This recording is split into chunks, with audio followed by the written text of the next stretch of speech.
ಕಾಂಗ್ರೆಸ್ ಮುಖಂಡ ಫೈರೋಜ್ ಹತ್ಯೆ ಪ್ರಕರಣದ ತನಿಖೆ ಧಾರವಾಡ ಉಪನಗರ ಪೊಲೀಸರು ಚುರುಕುಗೊಳಿಸಿದ್ದಾರೆ. ಮತ್ತೆ 3 ಆರೋಪಿಗಳನ್ನು ಅಂದರ್ ಮಾಡಿದ್ದಾರೆ.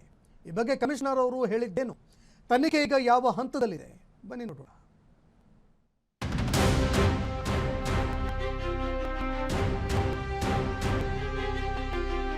ಧಾರವಾಡ ಮಳಾಪುರದ ಹಾಶ್ಮಿ ನಗರದ ನಿವಾಸದಲ್ಲಿ ಏಪ್ರಿಲ್ 10ರಂದು ತನ್ನ ಮನೆಯಲ್ಲಿ ತನ್ನದೇ ಮದುವೆ ಕಾರ್ಡ್ಗಳ ಹಂಚಿಕೆಯಲ್ಲಿ ಬ್ಯುಸಿಯಾಗಿದ್ದ ಯೂತ್ ಕಾಂಗ್ರೆಸ್ ಪ್ರಧಾನ ಕಾರ್ಯದರ್ಶಿ ಫೈರೋಜ್ ಪಠಾಣ್ನನ್ನ ಹಂತಕರು ಹತ್ಯೆ ಮಾಡಿ ಪರಾರಿಯಾಗಿದ್ರು. ಬಳಿಕ ಕುಟುಂಬಸ್ಥರಿಂದ ದೂರು ಪಡೆದುಕೊಂಡ ಧಾರವಾಡ ಉಪನಗರ ಠಾಣೆಯ ಪೊಲೀಸರು ಕೊಲೆ ನಡೆದ 24 ಗಂಟೆಯಲ್ಲಿ 5 ಜನರನ್ನ ವಶಕ್ಕೆ ಪಡೆದು ವಿಚಾರಣೆ ಕೈಗೊಂಡಿದ್ರು. ಬಳಿಕ 9 ಮಂದಿ ಆರೋಪಿಗಳನ್ನ ಬಂಧಿಸಿ ನ್ಯಾಯಾಂಗ ಬಂಧನಕ್ಕೆ ನೀಡಲಾಯಿತು.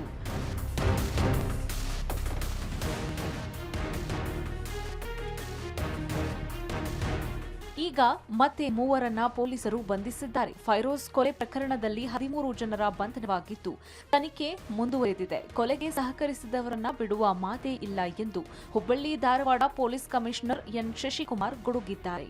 ಫೈರೋಜ್ ಪಠಾಣ್ ಅಂತ ಆ ಪ್ರಕರಣದಲ್ಲಿ ಈಗಾಗಲೇ 9 ಜನರನ್ನು ಅರೆಸ್ಟ್ ಮಾಡಿದ್ವಿ. ಮುಂದುವರೆದು ಮತ್ತು ಆ ಕೊಲೆ ಪ್ರಕರಣಕ್ಕೆ ಸಂಬಂಧಪಟ್ಟಂಥ 3 ಜನರನ್ನು ಅರೆಸ್ಟ್ ಮಾಡಿದ್ದೀವಿ. 9 ಜನರನ್ನು ಪೊಲೀಸ್ ಕಸ್ಟಡಿ ತೊಗೊಂಡು ಮತ್ತು ಫರ್ದರ್ ಇನ್ವೆಸ್ಟಿಗೇಷನ್ ಮಾಡ್ತಾಯಿದ್ವಿ. 3 ಜನ ಅವ್ರನ್ನೇನು ಅರೆಸ್ಟ್ ಮಾಡಿದ್ವಿ ಅವ್ರನ್ನೂ ಕೂಡ ನಂತರದಲ್ಲಿ ಪೊಲೀಸ್ ಕಸ್ಟಡಿ ತೊಗೊಂಡು ಹೆಚ್ಚುವರಿ ವಿಚಾರಣೆ ಮತ್ತು ತನಿಖೆನ ಮಾಡಲಾಗುತ್ತೆ. ಈಗ ತೊಗೊಂಡಿರೋರು ಯಾರಿದ್ದಾರೆ ಅವ್ರದ್ದು ಡಿಸ್ಟ್ ಐಡೆಂಟಿಫಿಕೇಷನ್ ಪರೇಡ್ ಮಾಡೋದ್ರಿಂದ ಅವ್ರ ಹೆಸರಾಗಲಿ ಅವ್ರ ಡೀಟೇಲ್ಸ್ ಆಗಲಿ ಡಿಸ್ಕ್ಲೋಸ್ ಮಾಡಲಿಕ್ಕಾಗಲ್ಲ. ಈಗ ಕೃತ್ಯ ನಡೆದ ಸ್ಥಳದಲ್ಲಿ ಅಲ್ಲಿ ಭಾಗಿಯಾಗಿ ಕೃತ್ಯ ನಡೆಸಿರುವಂಥವ್ರು 5-6 ಜನ ಆದರೆ ಅದಕ್ಕೆ ಪ್ರತ್ಯಕ್ಷವಾಗಿ ಪರೋಕ್ಷವಾಗಿ ಸಾಕಷ್ಟು ಜನ ಒಂದು ಸಹಕರಿಸಿದ್ದಾರೆ.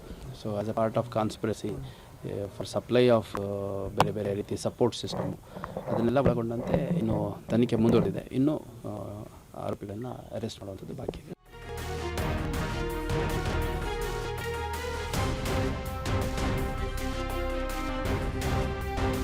ಇನ್ನೊಂದು ಕಡೆ ಈ ಕೊಲೆ ಹಿಂದೆ ಕಾಂಗ್ರೆಸ್ ಮುಖಂಡ ಇಸ್ಮಾಯಿಲ್ ಇದ್ದಾರೆ ಎಂದು ಫೈರೋಜ್ ಕುಟುಂಬಸ್ಥರು ಗಂಭೀರ ಆರೋಪ ಮಾಡ್ತಾ ಇದ್ದಾರೆ.